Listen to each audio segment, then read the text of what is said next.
l'acromion claviculaire,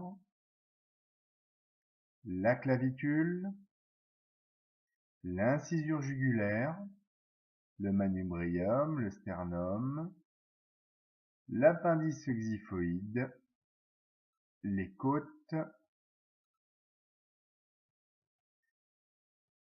flottantes, les crétiliaques, les épiniliaques antéro-supérieurs.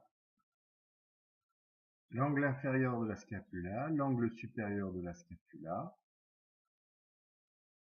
une ligne virtuelle qui rejoint au voisinage de T2, on remonte T1 et C7, C7 est mobile, T1 est immobile.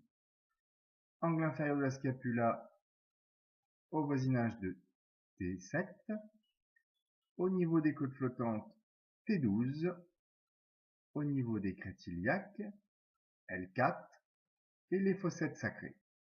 On positionne son doigt sur l'épiniliaque postéro-supérieur et l'épiniliaque antéro-supérieur. On demande au patient de faire une rétroversion du bassin et une antéversion. Rétroversion, antéversion, rétroversion, antéversion.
Testing des fléchisseurs de hanche. Le patient est assis sur le bord de la table. On lui demande de faire une flexion de hanche en levant le genou. On vient imprimer une contre-résistance lors de la montée du genou, lors de la flexion de la hanche.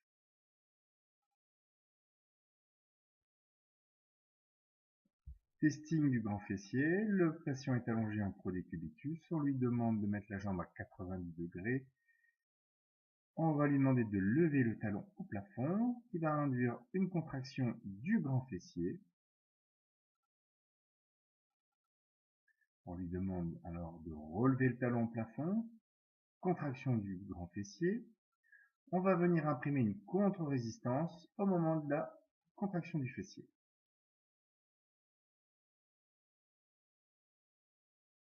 Le patient est installé en décubitus latéral.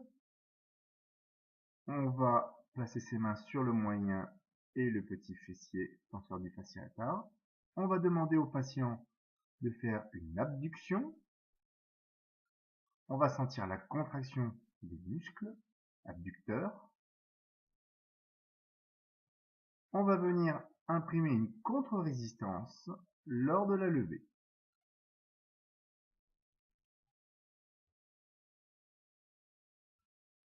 Testing des ischio-jambiers, on va demander une flexion de la jambe sur la cuisse. Le patient est allongé en prodécubitus.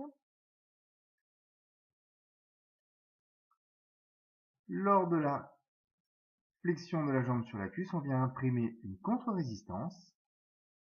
On va voir les muscles ischio-jambiers se contracter.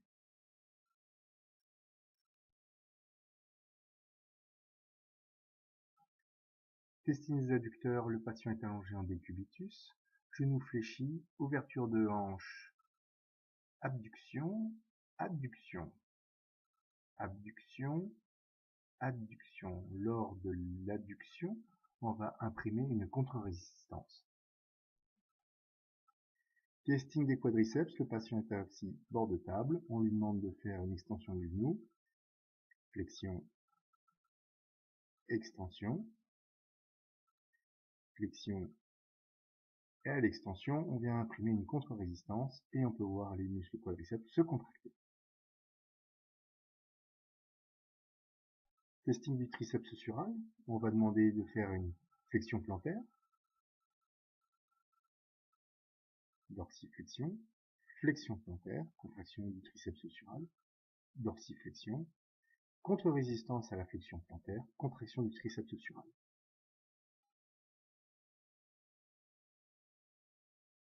Testing du tibial antérieur, flexion plantaire, dorsiflexion, flexion plantaire. À la dorsiflexion, on va imprimer une contre-résistance, la contraction du tibial antérieur va s'effectuer. Testing du tibial postérieur, on vient demander de faire une inversion au niveau du pied, éversion, inversion, et lors de l'inversion, on vient imprimer une contre-résistance. Testing défibulaire, on va demander une éversion, inversion et éversion, inversion, et à l'éversion, on vient imprimer une contre-résistance, et on peut voir les fibulaires se contracter. Doing test, le patient est allongé en décubitus, on vient apprécier la hauteur des malléolés internes, la hauteur des épinilliaques antéro-supérieurs. On demande au patient de fléchir les genoux et de lever le bassin. On vient retendre les jambes, apprécier la hauteur des épinilliaques. Si elles ne sont pas à la même hauteur, on va venir faire des mouvements de décontraction des muscles de la hanche, à gauche et à droite.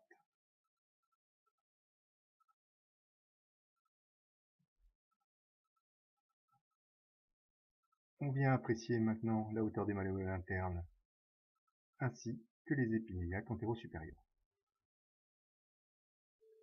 Testing de la patte doigt, on va demander une flexion de la jambe sur la cuisse. Et lors de la flexion, on va faire une contre-résistance.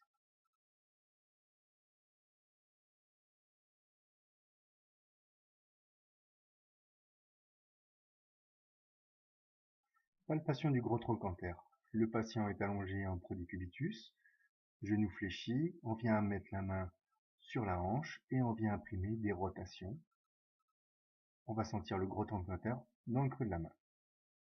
Palpation des ischio-jambiers.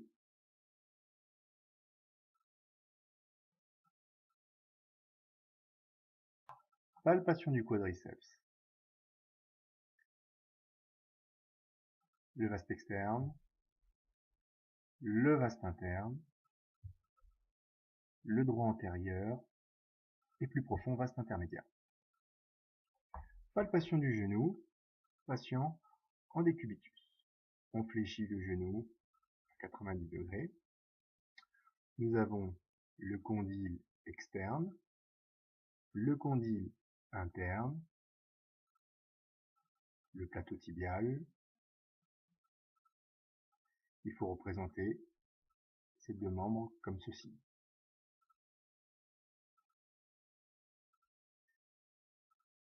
La tuberosité tibiale,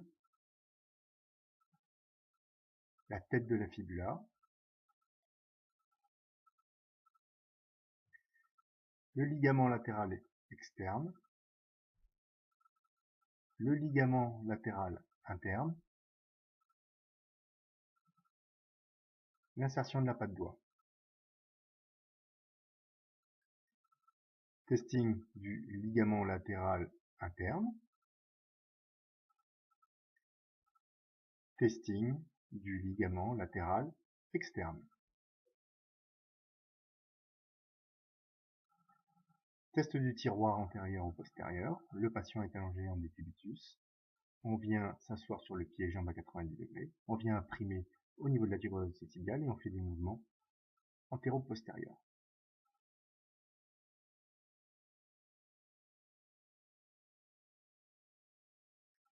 Palpation de la tête de la fibula, jambe à 90 degrés. On vient prendre le pied, doigt sur la tête de la fibula, on vient faire des flexions, extensions du pied. Lors de la flexion plantaire, la tête de la fibula descend. Lors de la dorsiflexion, la tête de la fibula remonte. Palpation de la patte doigt, fléchis légèrement le genou, au tiers supérieur du tibia, face interne, on peut palper la patte doigt.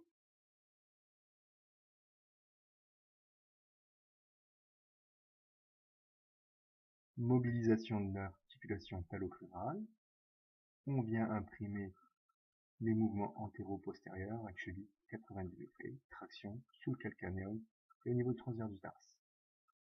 Palpation du naviculaire, face interne, sommet de l'arche interne du pied. Palpation de la ponévrose plantaire avec le pouce. Mobilisation de l'articulation transverse du tarse avec des mouvements de pronation, supination. Test des rétractions des adducteurs, patient allongé en décubitus, flexion du genou, ouverture de la hanche en abduction, et on apprécie de façon bilatérale. Action du psoas iliaque et du droit antérieur à la flexion de la hanche.